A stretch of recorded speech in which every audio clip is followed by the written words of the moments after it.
The other thing what I think will be really helpful is to also look more at the investor side, because and we need more women to actually start the companies, but then they also need money.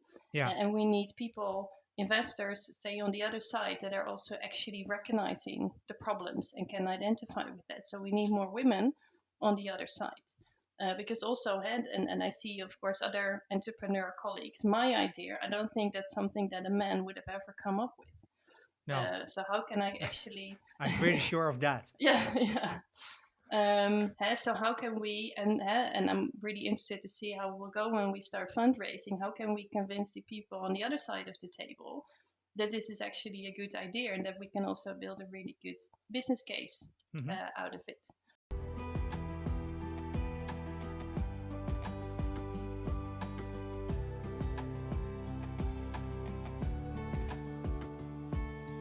Welkom bij Women Disrupting Tech. Mijn naam is Dirk-Jan Hupkes en in deze podcast ga ik op ontdekkingsreis in de wereld van vrouwen in de technologiesector. Ik ga in gesprek met vrouwen die in tech werken of oprichter zijn van een tech-startup. Ik ga op zoek naar het antwoord op de vraag hoe zij er wel in geslaagd zijn om succes te hebben. Met andere woorden, hoe zij de technologiesector disrupten. Luister je mee?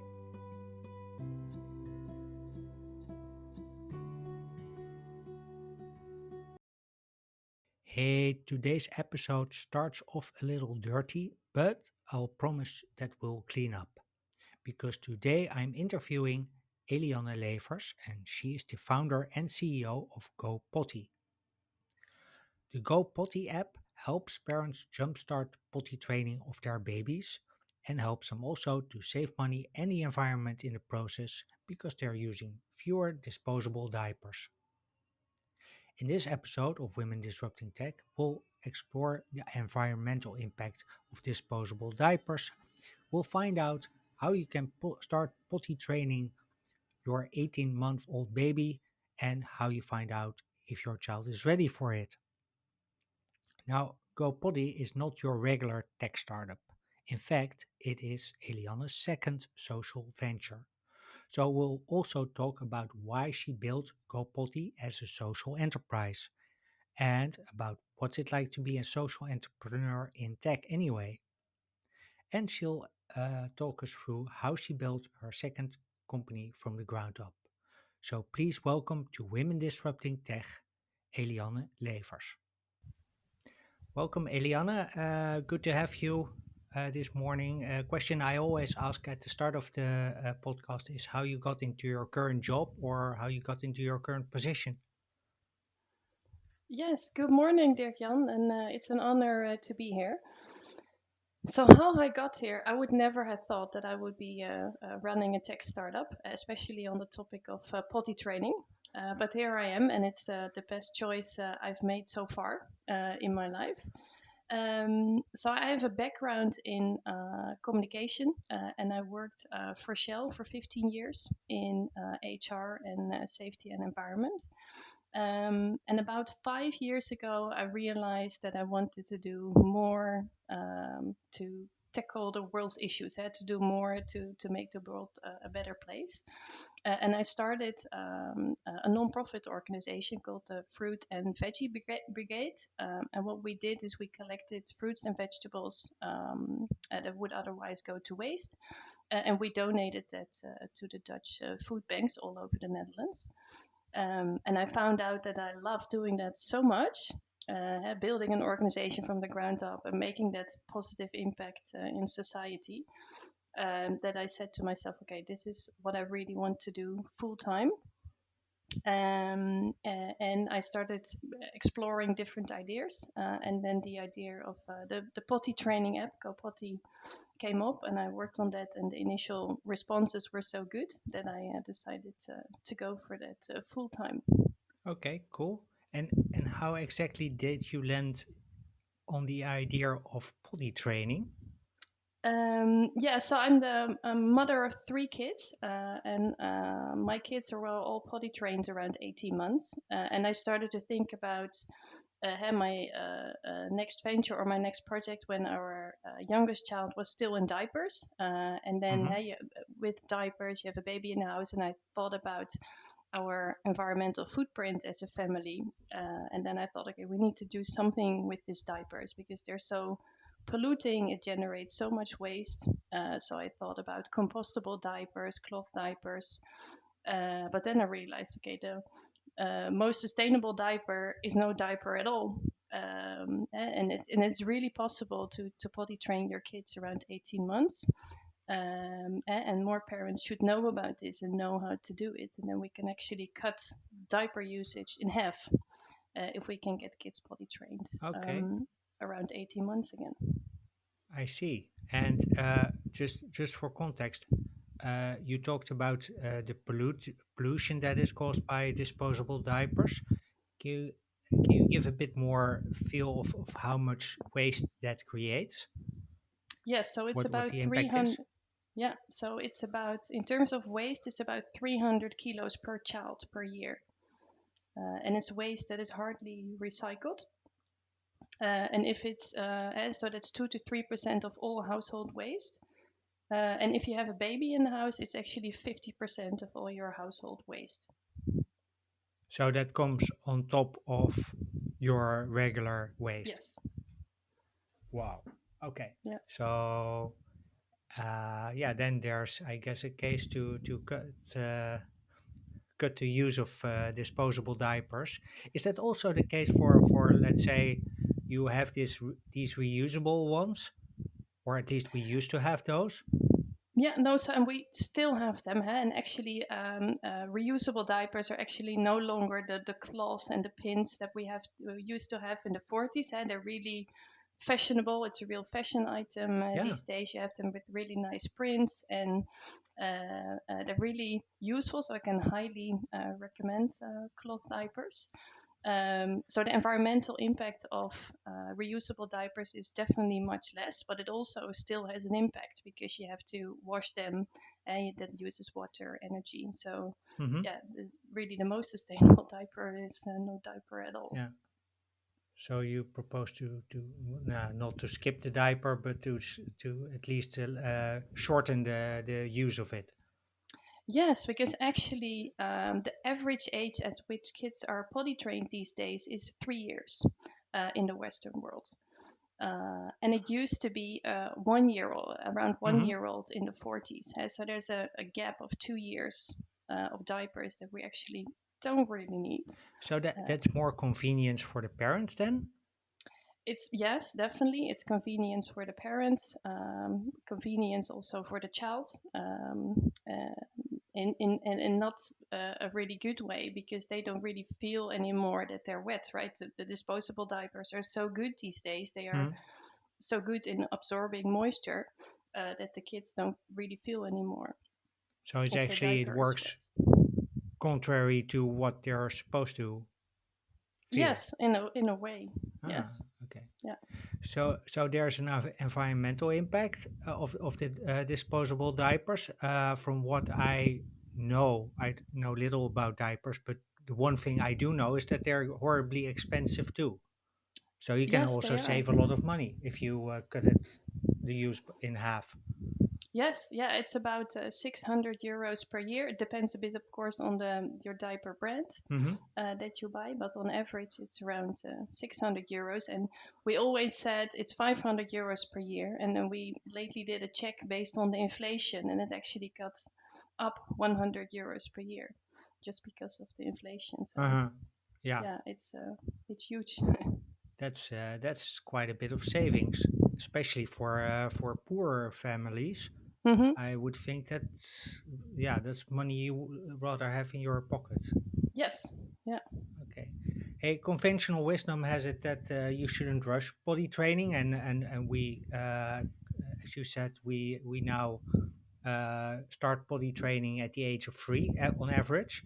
Um, so, but you said you were starting potty training at 18 months. How do you find out if your child is ready? And Yeah, so there are many signals that you can pay attention to. What has really been What is current the convention is that parents think you need to wait until the child shows interest in the potty in order to start potty training. But there are a lot of other signals that you can look out for to see if your child is ready. For example, if your child indicates that their diaper is dirty, whether they can walk, that's an important one, whether they actually understand certain items go in a certain place, right? Your shoes go in this corner and your toys go in the cupboard, and stuff like that is actually already indicating that your child is mature enough to start potty training.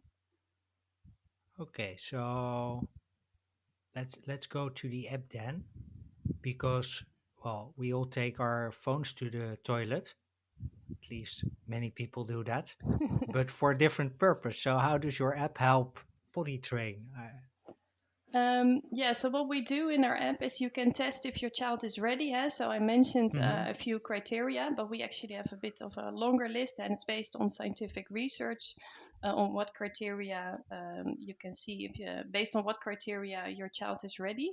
But you can also check if you're ready as a parent, because the child may be ready, but as a parent, you also have to invest some time and effort into this process. And if you're Mm-hmm. not ready, and this is actually the biggest struggle, because yeah, many parents are working. So it's the parent also has to be ready. So we help with that to determine that, and then we help you determine what approach works best, Mm-hmm. because every child develops in their own way, follow their own path. So we offer an intensive program for 3 to 5 days, or a more gradual approach for 10 weeks. Mm-hmm. And we then, the app advises what actually works best for you and your child. And then we yeah, take you through a number of steps, so you can plan when you're going to start, what items you need in the house, and then you can log successes and accidents, so to track your progress. And there's a community of parents where parents can support each other.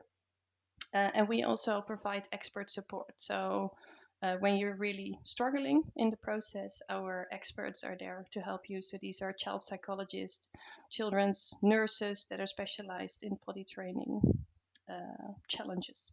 Yeah. So there's a whole scientific background to this. Is there are there specific things that you learned when going through this the science behind this? Or Yeah, so one of the things, because you asked me earlier, okay, is 18 months, is that not too early to start? yeah. So the average age of potty training is currently 3 years in the Western world. But for 50% of the world population, kids are actually potty trained under 12 months. So in Africa, Asia, Uh-huh. Russia, kids are all potty trained under 12 months. Um, and you see actually, in many countries in Africa, Asia, the children are not wearing diapers, they're sitting on their mom's backs. Mm-hmm. And when the child starts to wiggle a little bit, the mom knows, okay, I need to take the child off my back and then hold them over the gutter. And it actually shows that, yeah, you can start way earlier. It's not about the physical development, it's about the cultural convictions that we have to see what is actually considered normal for potty training. Mm-hmm. So back to the app. More question that I had. You have a male developer for this, whereas well, raising children is still a bit considered a woman's affair. Mm-hmm. Uh, how do you help him understand what he needs to think about? Um, yeah, so we really work on it together. One of the things, what I see when we initially started, I had an all-female team, because Uh-huh. indeed it's very considered like a very female topic. And right now, I'm really happy that I have a way more diverse team, because I really believe that diverse teams actually perform better, Mm-hmm. and yeah, they can just bring a different perspective. And the way our product development works, our app work, is that we have, on the one hand, we have the child psychology side, so Mm-hmm. we need to develop the content, and on the other hand, we have the technical side. and it really goes hand in hand for our product development. Um, and that works fine. Okay. But are there specific things you had to explain to him?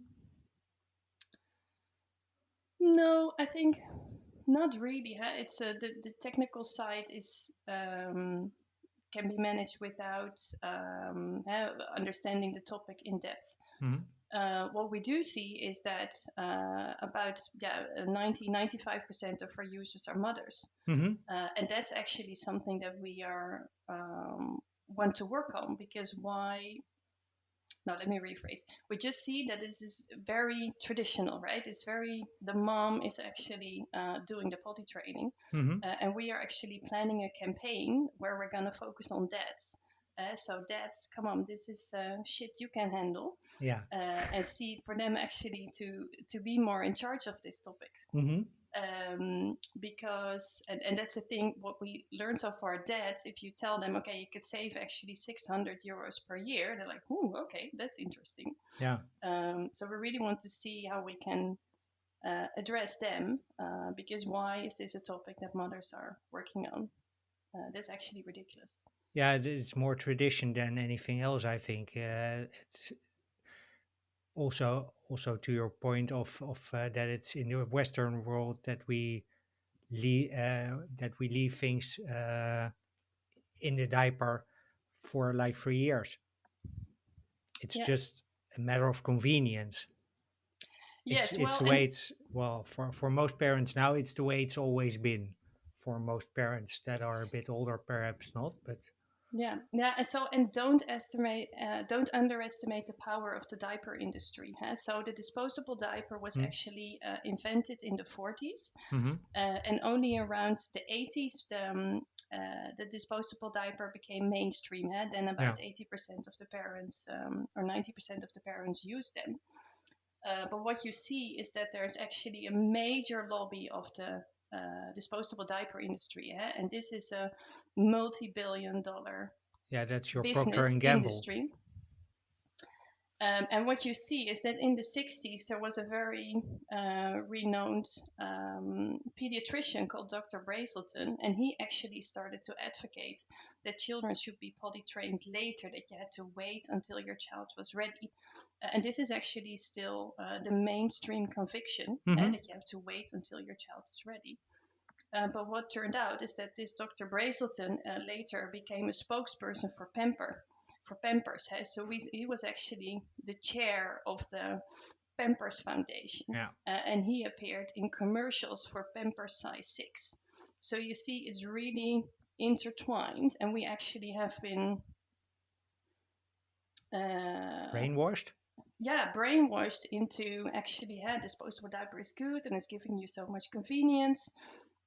Well, it's actually we really are seeing the Yeah, downside effects now. and keeping the babies dry. That's to the extent I still watch these diaper commercials. It's mostly about that.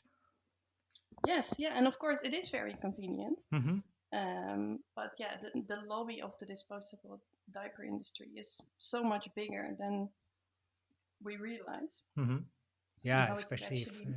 if science all of a sudden then intertwines with or starts linking and with the interest of the diaper industry. Yes. So, hey, let's go to the social entrepreneurship part of this. Um, you're a social impact entrepreneur. Your first venture, as you said, was about fruit and vegetables and making sure that it doesn't go to waste and that it benefits poorer families. Uh, what's the social impact that you create with Go Potty?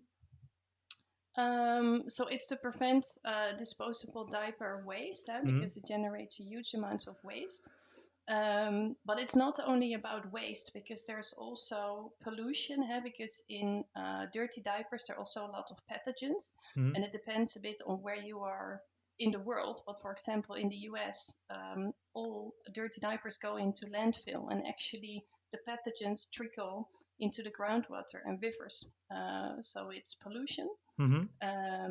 but it's also actually some really nasty stuff that's in diapers. So the moment a baby is born, on these really tiny sensitive bumps, we put Mm. on plastic that contains dioxin, phthalates, and some of them are actually carcinogenic, but many people don't know that. So it's definitely also it's an environmental issue, but also a health issue that we're trying to tackle.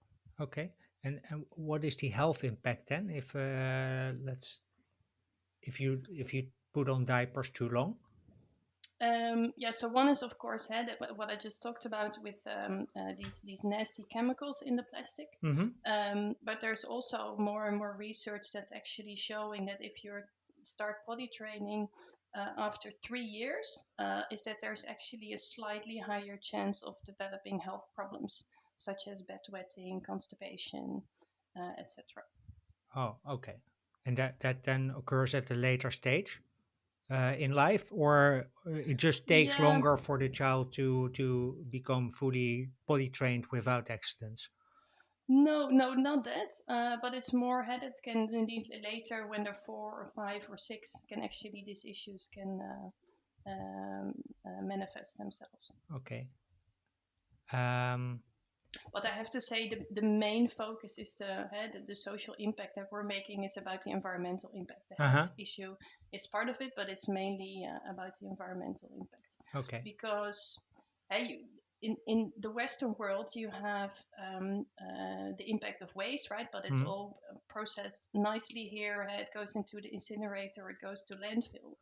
But what you see actually in the developing countries is that diapers, disposable diapers, are becoming a far bigger issue because it's actually seen as a status symbol, right? That you're able to afford. For example, Procter and Gamble is investing heavily in tackling the Chinese market. So actually, more and more people in China are using disposable diapers.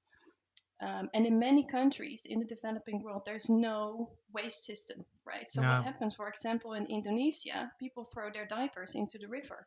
I can show you pictures of rivers in Indonesia, Africa, overflowing with disposable diapers, and it's a huge environmental issue there. Yeah. Then it becomes really it's not as much indirect pollution, but it becomes direct pollution of the Very river and direct. the water system. Yeah. But does that also?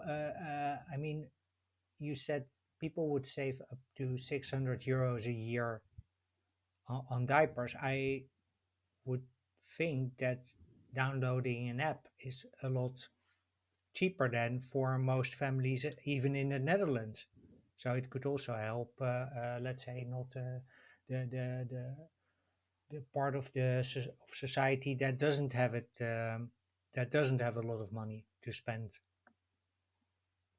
Yeah.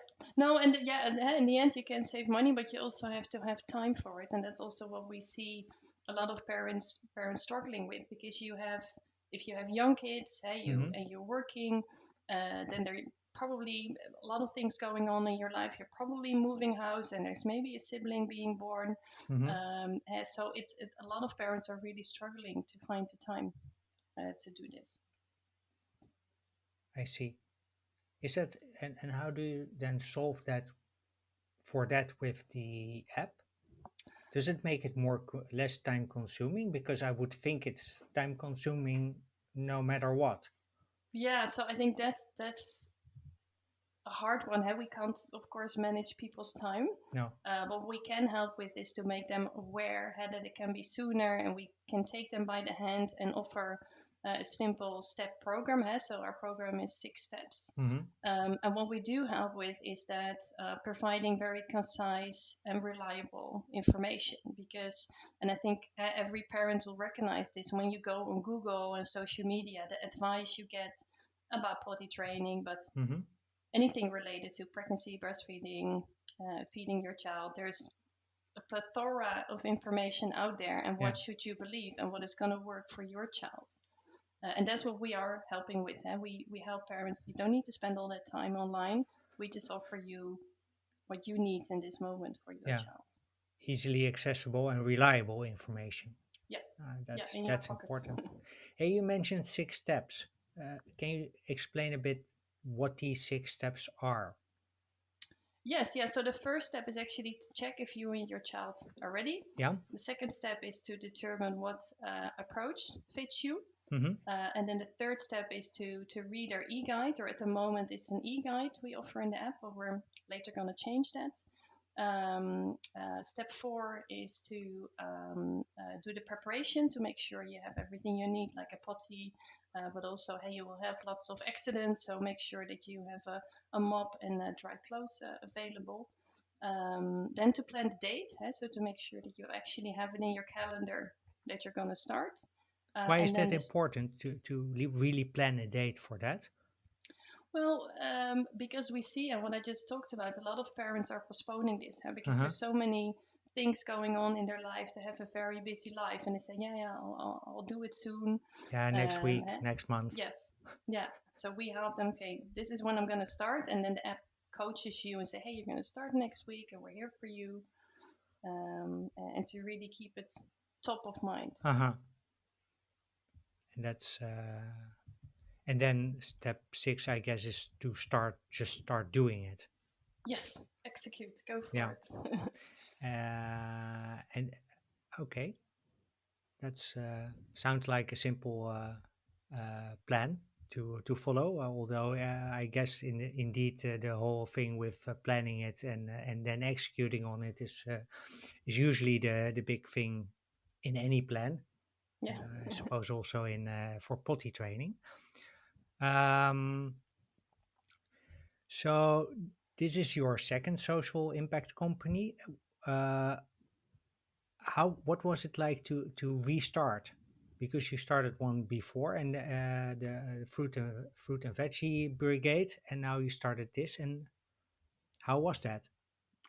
Um, Yeah, I would say a lot of fun because I really love the early part, right? Where you're coming up with an idea and you're starting to test in the market, and there, Hmm. hey, you're building from out of nothing, and that's the phase that I really love. Uh-huh. I have to say, because my first venture was completely non-profit, Uh-huh. um, that was much easier. I think running a for-profit business is 10 times harder than Why? also that.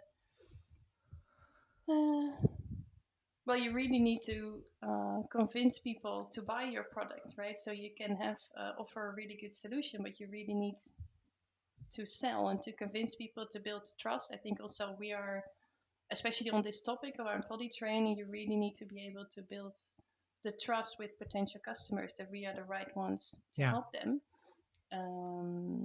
And that's yeah, a learning journey. And marketing is a big part of our company, and that's not my core expertise. So I'm actually learning a lot about marketing. So that makes it a bit harder, but also more fun, right? Because you're learning a lot. Mm-hmm. I'm learning a lot. Okay. So what kind of things did you learn? Uh, well, everything, and I'm still learning every day. But the marketing part, definitely big learning for me. But also the technical side. And as I said in the beginning of this podcast, I would never have thought that I could be leading a tech company Uh-huh. because I don't have a technical background. So learning about the technology, about different platforms, about code, choices we can make in terms of development and where we're going. Um, that's a huge learning for me. And also the whole financial side. And we still have to, we're going to start fundraising soon, Mm-hmm. but that's also a completely yeah, new area for me Okay. Yeah, and that's a whole beast, whole in separate beast, itself. as Yeah. as I know it, as I understand it from previous interviews.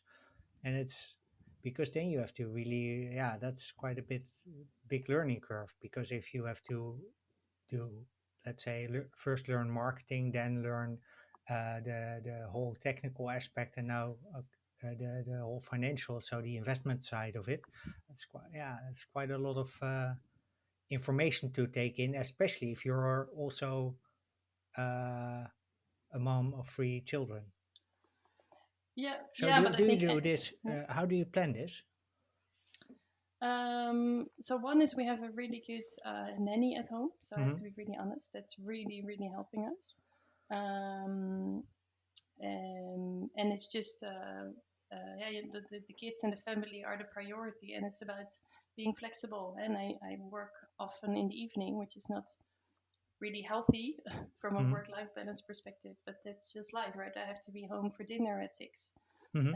and put the kids to bed, and then there's some time to work. After that, yeah. And Yes. okay.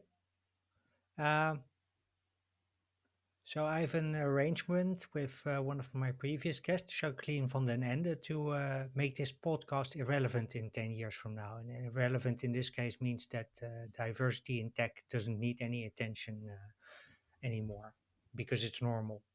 Uh, what would be your advice to make this happen? Um, Yeah, so one thing I think in terms of what you're doing in getting more attention to the topic, which I Hmm. think is great, and especially if we can get that more to mainstream media, because now it's the tech startup world is a really tight knit community. Everybody knows each other. So how can we get this topic more, make it more mainstream as Hmm. well? The other thing, what I think will be really helpful is to also look more at the investor side because and we need more women to actually start the companies, but then they also need money. Yeah. And we need people, investors, say on the other side, that are also actually recognizing the problems and can identify with that. So we need more women on the other side.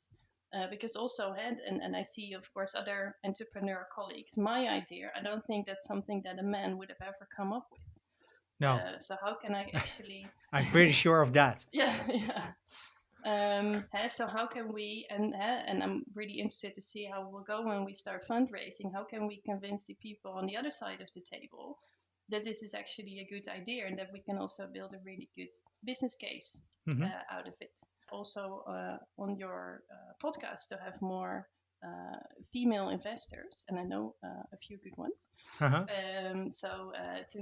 To get them to talk about what they can do, because it's on the one hand we need the entrepreneurs, on the other hand we need the money Yeah. for those female Yeah, you need entrepreneurs. both. Both sides Yes. of the market you need, yeah.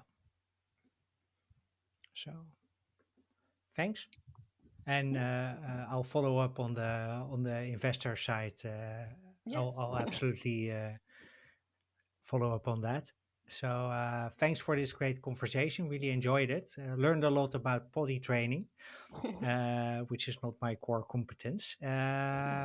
Last question: where can people connect with you and where can they find the app? Yeah, so they can find it in the App Store and the Google Play Store. Hmm. In English, it's Go Potty. In Dutch, it's the pot up. Yeah. And on our website, gopoddy.io, you can find out everything about our app and about our company. Okay. And where can they connect with you? LinkedIn. I'm quite active on LinkedIn. So Good. So we'll include those links in the show notes, of course. Uh, well, again, thanks very much for the interview, and listeners, thanks very much for listening, and hope to hear you in the next episode. Well, that's it for this episode. Thank you very much for listening. And Elian and I hope you enjoyed the conversation and that you learned as much as I did. You can find all the links to Eliana's website, her social media profiles, and of course to the Go Potty app in the show notes. And you can find the show notes at womendisruptingtech.blog.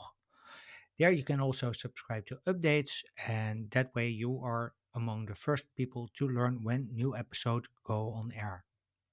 If you want to listen to more episodes of Women Disrupting Tech, you can follow the podcast on Spotify, Apple, and Google.